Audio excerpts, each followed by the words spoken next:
Welcome to the Recovery Daily podcast. I'm your host, Rachel Miller. I'm a stroke survivor and grateful recovering alcoholic. And yes, I Googled it. It is not a hostess, I am a host. So there you have it. Today, my topic is setting boundaries for stability. And I did lots of research on setting boundaries. And most of the articles that I was listening to were talking about setting boundaries as, just as a human being, not necessarily in recovery. And so I'm going to try to remain focused on setting boundaries in recovery. And this is important to me, something that I've been going through. And so I'm certain lots of people in recovery can relate to this, whether it is recovery from alcoholism or recovery from a stroke or anything else. When we're in recovery, there is a change happening with us. Whether there's a new normal that we're trying to adapt to, or we've got some temporary challenges that we need to work through until we recover fully. So, setting boundaries is about teaching people how to have a relationship with me throughout the duration of what I'm going through, whether it is short term, long term, or permanently. So, in order to implement a lot of this stuff that I've been talking about with self love, self respect, positive self talk, and so on, setting boundaries is a requirement for sure. And it's a way to defend your recovery so that you're not in this like constant state of stress and uncertainty, making sure like, oh, well, I hope they understand that I can't do this and I can't do that. And I think boundaries tend to, when you think of the idea of boundaries, for me, I tend to think negatively immediately about that word. Like, it's almost like I'm setting up a wall or I'm setting up obstacles so that to keep something away from me. And boundaries is really just another way of communicating to our loved ones. And so boundaries say, I love myself um, enough to protect myself, protect my health, protect my recovery. It also is a way of communicating to others that my word means something. If I communicate, I can't do that. I need to stick to it. And that way, other people understand that when I say something, I mean it. It's almost like when you say no to your child and then they say, please, please, please, and then you say yes. Well, then they know that they can just keep bending you until you break. And so, boundaries and practicing them is a way of communicating to adults around us, to people in our environment, that this is as far as I can go and I can't go any further. And I mean it. And then also, there is this acceptance that I need to practice when somebody else who loves me helps me set boundaries. And over the past 2 years that I've been going through this denial that, oh, it's not that bad, I had a stroke, I've just got a little headache, it's not that bad. I was not, I was just, I mean, I see it now. I see it clearly now. I just had no um, self love. I wasn't doing anything to protect my health. And it's just, it's crazy. It's crazy to think back because I'm thinking of all these people that are saying, you really need to slow down. You need to, you know, take care of yourself. And I just wasn't doing it. It didn't matter what anybody told me. Excuse me. I think that's my first cough on the podcast.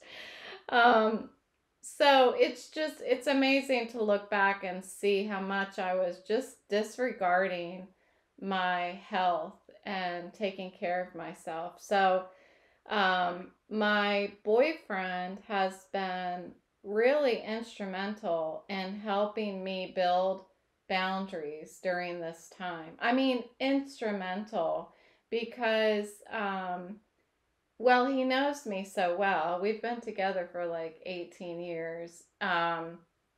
And he's really so observant and can tell what at this point bothers me and what doesn't. Almost more than I think I notice what bothers me and what doesn't. I think he reads my body language, and I think cuz I'll close my eyes, I'll kind of squint my head if I get like a sharp pain, and then I'll just, okay, it's gone, and I'll start doing whatever it was I was doing. And I think he has probably some sort of mental check on, okay, what she was doing made her hurt, so let's set a boundary there.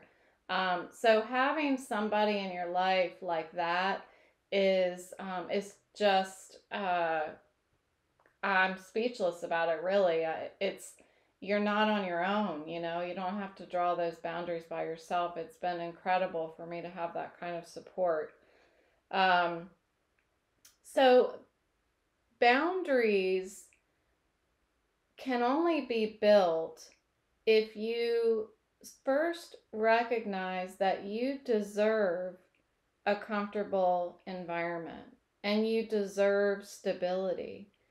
And stability, when I think of the word stability, it has looked, that word has looked different all throughout my life, what stability looks like.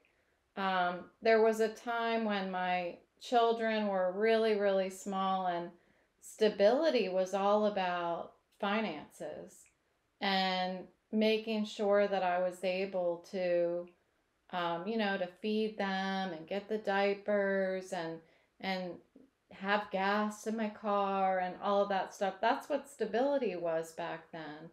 Stability when I was an active alcoholic was making sure that I was able to get alcohol by any means necessary. That's what stability was in my active alcoholism. Today, stability for me is it are the steps of my sobriety program. That's what stability is for me. It's making sure that I have what I call a higher power, um, and that I have a fellowship, and that I take care of my basic needs, these things that I've talked about in previous podcasts. So, what do we need to build a stable foundation in recovery? So, I put together 5 things that I think are important to building a stable foundation. Things that I've recognized as I've been doing all of this, as I've been living day to day, trying to figure it out, and hopefully pave the way for other people that could use some support, and share my experience, and hopefully somebody else can right what I did wrong, and do it better next time. So anyway, number 1, building a stable foundation, a routine. Having a routine. I mentioned yesterday about my friend said, "You do that every day. You do the same thing every day." And I'm like, "Yeah, I have to have these habits. It's stability for me. So I have my schedule that I talk about all the time, um, and I do pretty well keeping to that schedule. It's really been helpful for me to shift into that mindset of, even though I'm not working and I can do, whatever the hell I want within these four walls, uh, that I am still following some sort of routine. So that gives me stability. An extended support network gives me stability. I had mentioned last month that I was able to call into a stroke support group, and I was so happy about it. And I was really bummed that, because the notification came in my email and I stay away from my email for the sake of my head, I missed it. So I missed this month's stroke recovery support group. I'm still really bummed about it. Like, so bummed that I'm like, I have agitation that's surfacing, and I'm trying to, like, I don't know. What I need to do is find a solution. So I did send a message to the coordinator to see if there's some other way that I could be notified, because I have this vision issue. And I don't know that I've received, the last I checked, I didn't receive a message back yet. So we'll see. I really want to be a part of that, because being able to extend my support network for stroke recovery, I think, is going to really be helpful to toss ideas and feelings off other people that are experiencing the same kind of symptoms and stuff that I am. The third thing I have for building a stable foundation is setting boundaries, which we're going to talk more about. And 4, medication management. And so medication management really came to the forefront right at the beginning of me putting down the drink, because I had underlying issues as far as anxiety. I was unstable. I was unstable. So we just kept trying to get the medications right, until I started feeling good. I started feeling like I think people are supposed to feel. And I wasn't able to do that when I was drinking. My medication wasn't working. So medication management was really important at the beginning of my sobriety, and still is. I'm always very much on top of making sure that I have the medication that I need in order to feel good, feel okay, feel normal. Um, so with my stroke, I'm just beginning medication management, and I don't even remember at this point if I shared about the migraine medication that the neurologist has been trying with me, and this recent dosage was not good at all. It was absolutely terrible. And I'm actually almost relieved to have the familiar pain that I was feeling over the past couple months, rather than this extreme dizziness that I had been feeling last week. It wasn't like vertigo dizziness. It was like my brain was like a TV set, and it was just turning off. Like, it was scary. It was scary. So I stopped taking the medication, and I feel back to my normal headache and pains in my head and stuff. And I know that sounds terrible, but it's more familiar to me. It's something that I understand, and it's not there. There isn't any uncertainty with that anymore. I don't know. Whatever. And then the fifth thing I have for building a stable foundation is cognitive behavioral therapy. So that self talk that I talk about so much, and having resources, building resources around me in order to encourage positive self talk.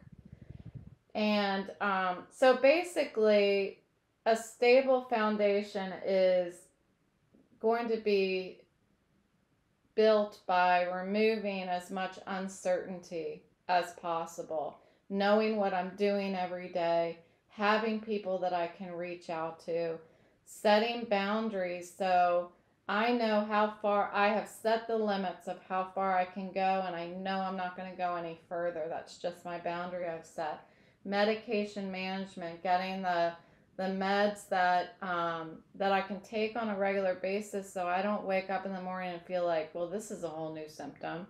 And then finally, that self talk. So I can start consistently having some positive self talk. It becomes a habit. So I want to talk more about boundaries. And boundaries, they help me and they help those around me so that we can put my recovery first, because the people around me, that's all they want right now. That's all they want is for me to put my recovery first. And so they can't set my boundaries. People have been very gentle with me, asking, can you do this? Can you do that? And what I hadn't done yet, really because I didn't understand my symptoms and why I was feeling so sick all the time and why I was having headaches. I didn't know what was triggering all of it.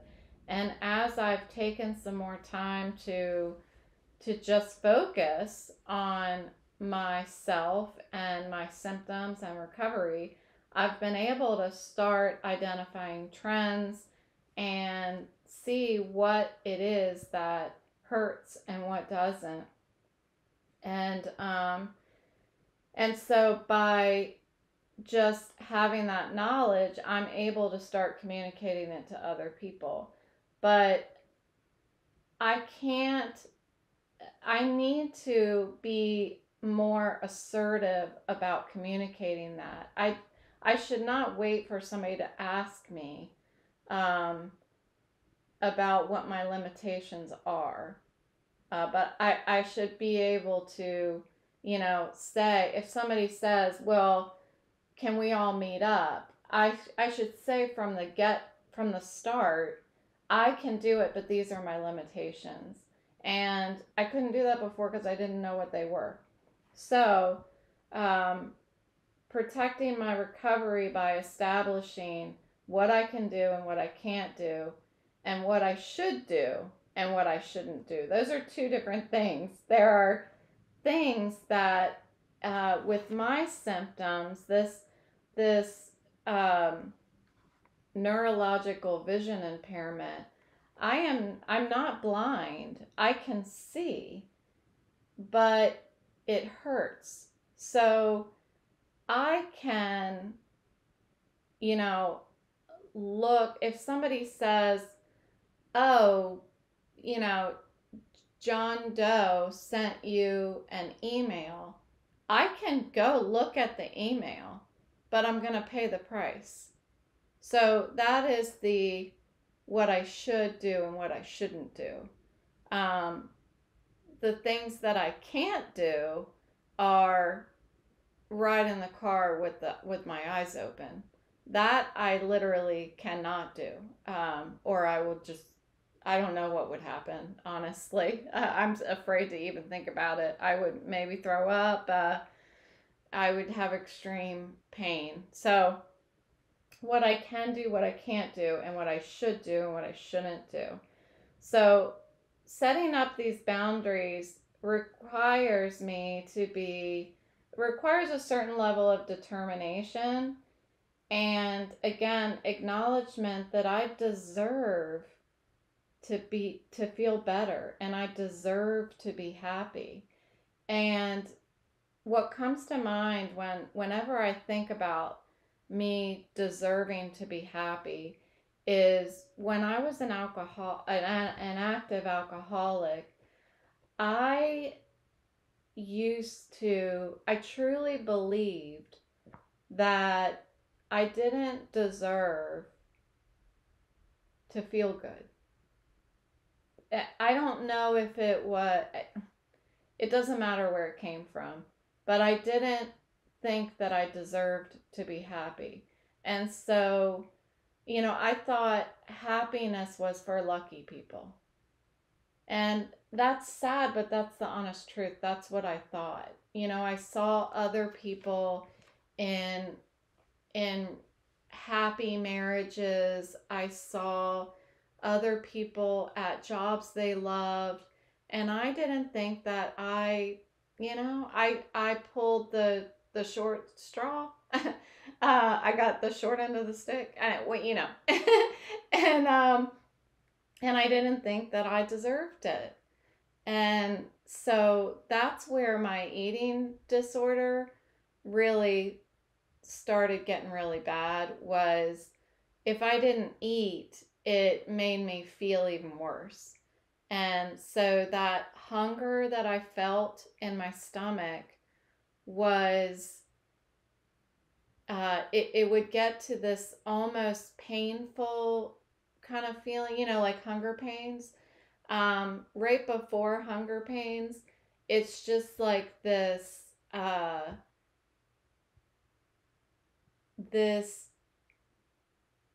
requirement that my body had to eat, and I was denying it because I was punishing myself. I don't know why. I don't even understand it because I still do it. I still do it if I'm stressed out, or if I've upset somebody and there's nothing I can do about it, like I've said sorry, but they're still mad at me or something like that, I will punish myself. I will not eat. And it's really strange that my mind does that to me, but I've said it before. Some of us are sicker than others, and there are some things, eating disorders.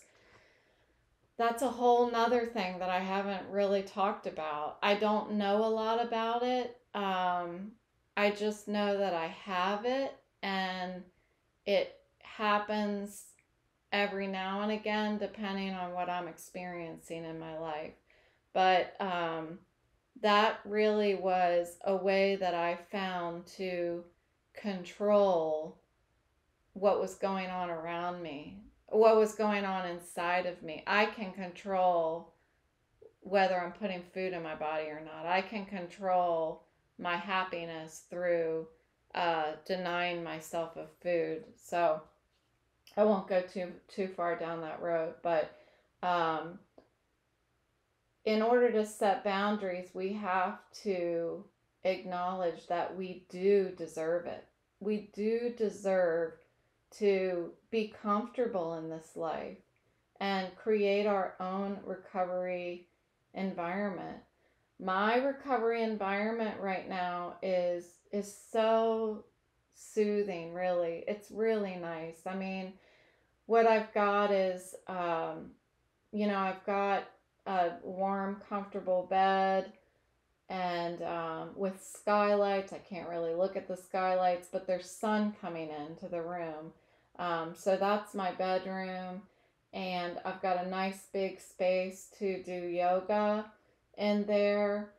I've got what was my office for work, but I've kind of converted it into my hobby room. So I've got my sewing projects in here with a mannequin and a sewing machine, and I've got a keyboard in here.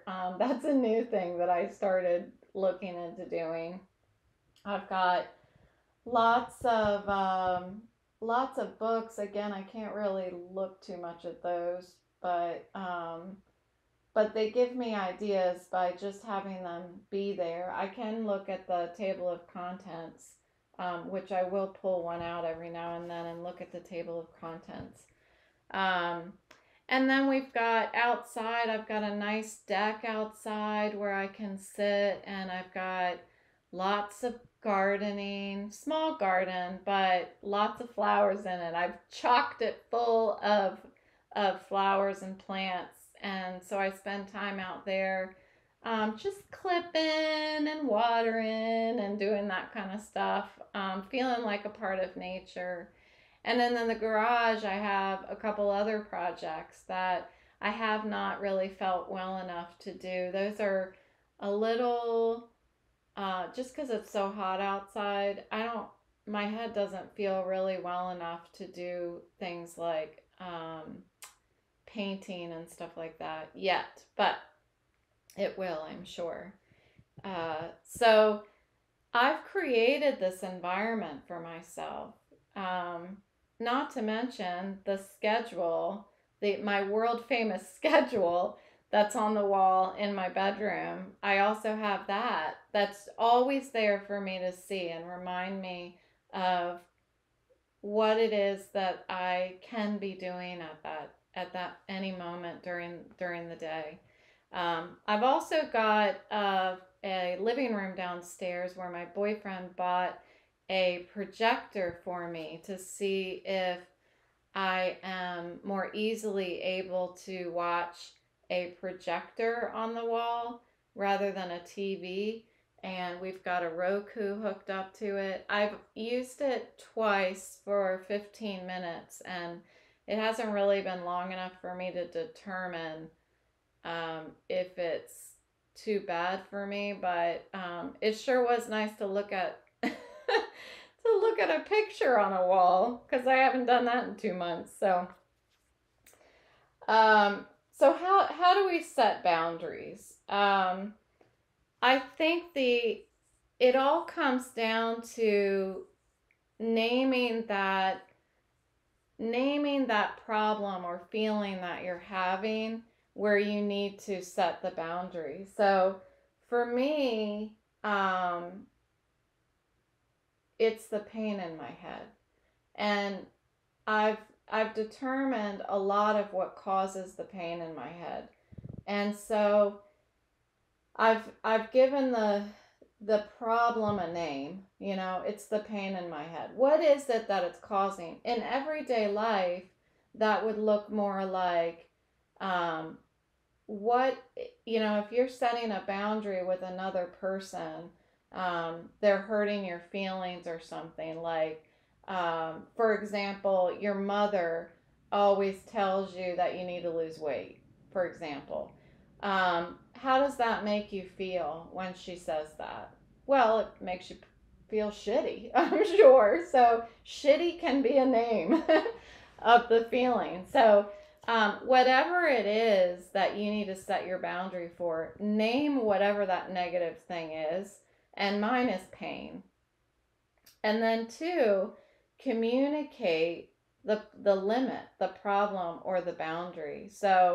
Um, so for me, a good example is if somebody says they want to come visit me. Um, my immediate thought is pain. That's what I think of when somebody says they come visit me. But instead of saying, the positive thing is that I don't say no anymore. I say pain, because I can have visitors, but I need to focus on the fact that it causes pain. So, what are my boundaries? And so, the boundaries, they've kind of been evolving as I've been figuring out what bothers me and what doesn't. But in the over the past month, when somebody comes over here, or say two people come over here, one of my boundaries is that I have to position myself in a way that everybody is on one side of the room so that I'm not looking, um, across the room back and forth. So that's my boundary. My boundary is that if people are going to come over, they can't be running around the house. And And honestly, it makes it a lot easier if they're just staying in one place or sitting in one place. And then, moreover, if there's two people, they're both sitting near each other. So this is my boundary.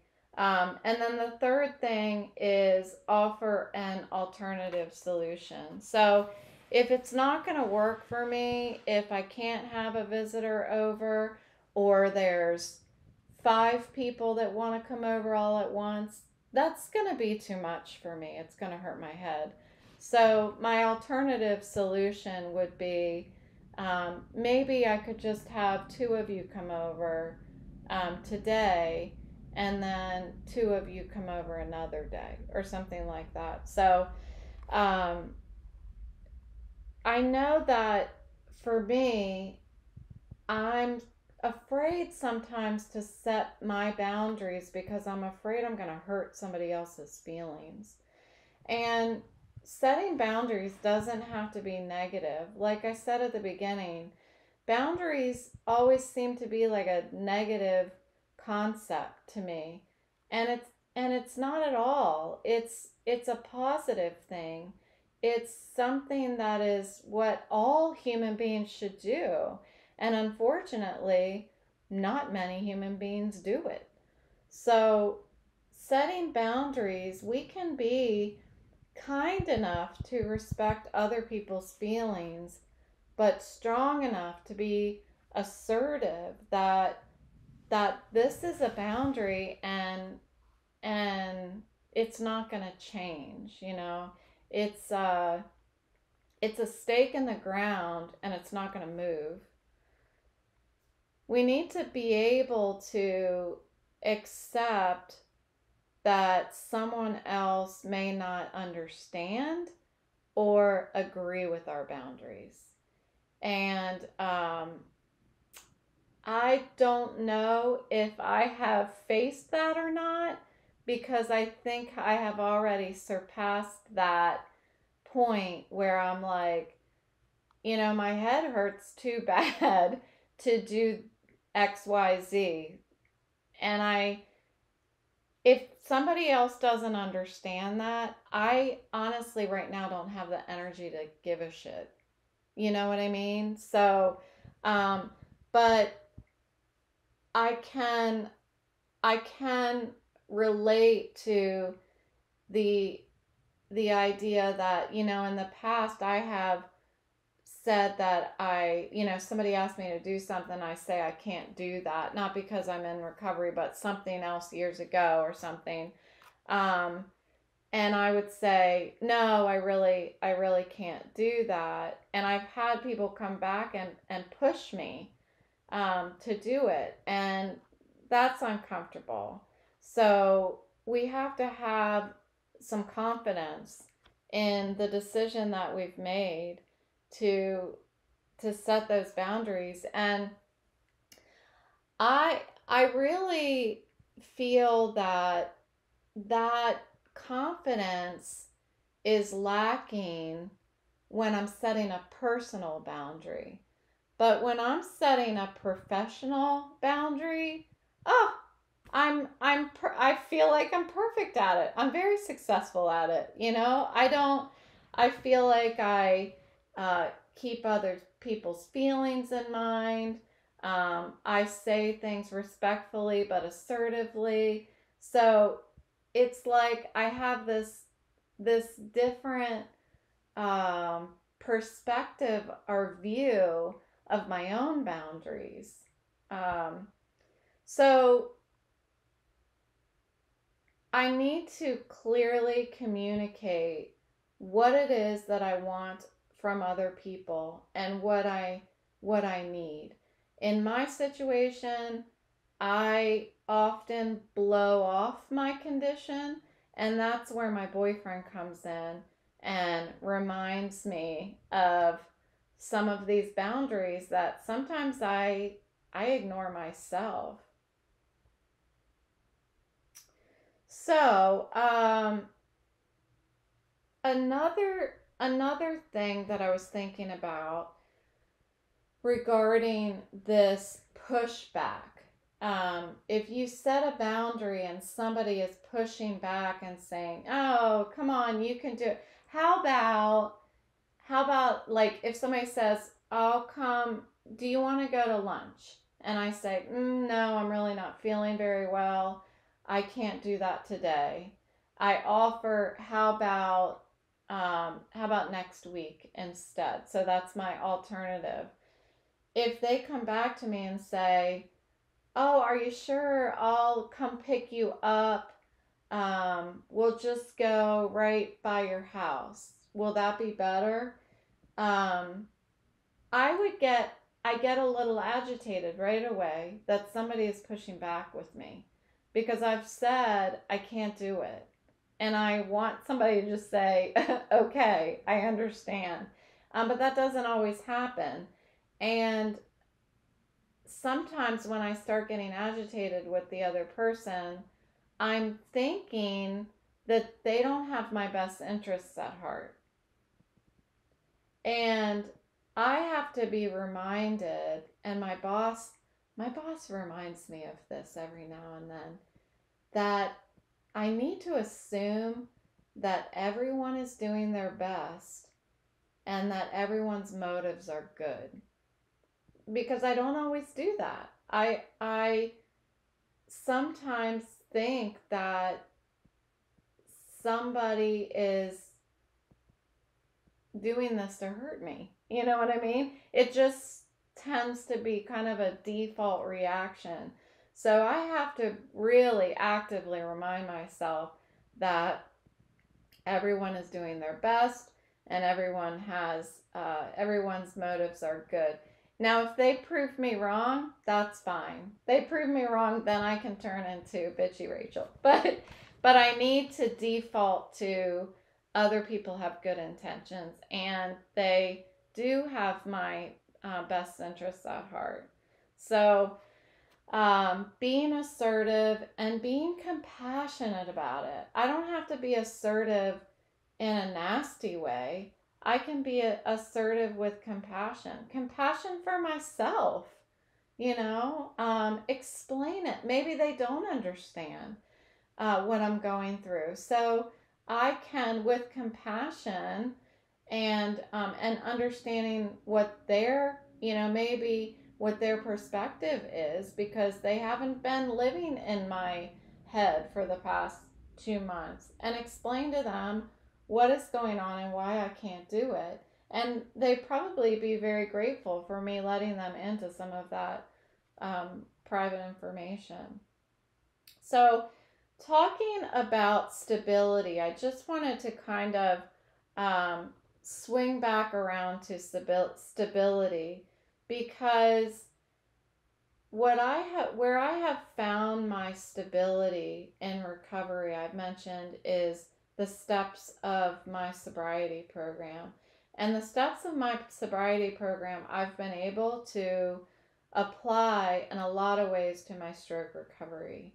Um, but one of the key things that I can do is pause. I talk about pausing all the time, but really pausing and getting really quiet. And sometimes it takes a few minutes to have all of that mental activity quiet down so that you can listen to yourself and listen to what it is you're feeling and give it a name. And once you're able to do that, then you can think, well, maybe there's a boundary that I could have set in order to not feel this way. Um, and so a lot of times that ability to quiet down my mental activity and listen through pausing is comes from trying to build a stronger sense of spirituality. And I believe that spirituality and religion are two very different things. And spirituality in my mind is it's an individually focused practice of finding serenity. And my sobriety program is a spiritual program for me. I've talked about my higher power. I've talked about how it is a combination of all these things outside of myself, my loved ones who are here and who have passed, and the fellowship, some nature in some ways is part of my higher power. And all of this is my own personal conception of what my higher power is. It is all of the things that I can call upon at any given moment in time to ground myself, to ground me, whether it's my children, it's my boyfriend, it's looking at a picture of my grandparents, it's calling my brother, it's sending flowers to my mom. All of these things are what I call my higher power. And yes, it does include my own concept of God, but probably out of all of the pieces of my higher power, God is the one I understand the least. And in the program, they say, let's see if I get this right, your own understanding of God. And some people say your own not understanding of God, or something like that, meaning that we don't ever fully understand. Some people, me included, don't don't fully understand my own concept of God. And I've become comfortable with the fact that I don't have to. I can make up whatever I want to be this God thing for me.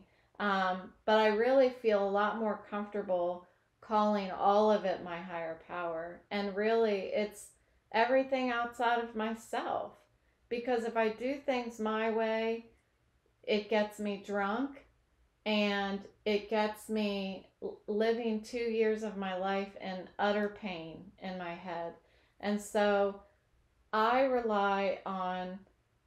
learn to rely on those things outside of myself. And it's spiritual for me. It's a personal experience. And spirituality to me is the pursuit of understanding freedom, like freedom from being inwardly focused, freedom from addiction, freedom from self.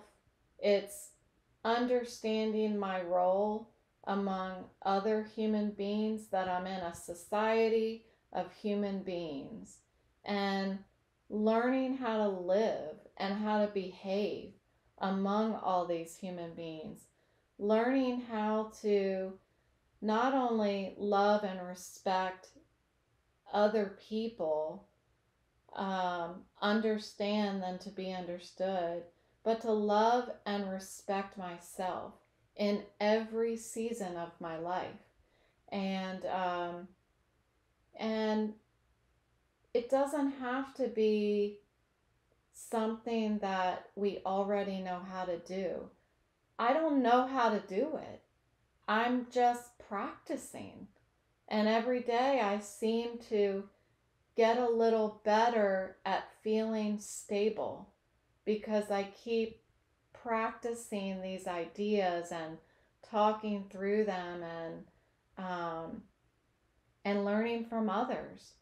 And I just try to remain willing each day to learn, to be a student. So that's what I have for you today. Thank you so much for listening. And please follow and share. And I'll talk to you tomorrow.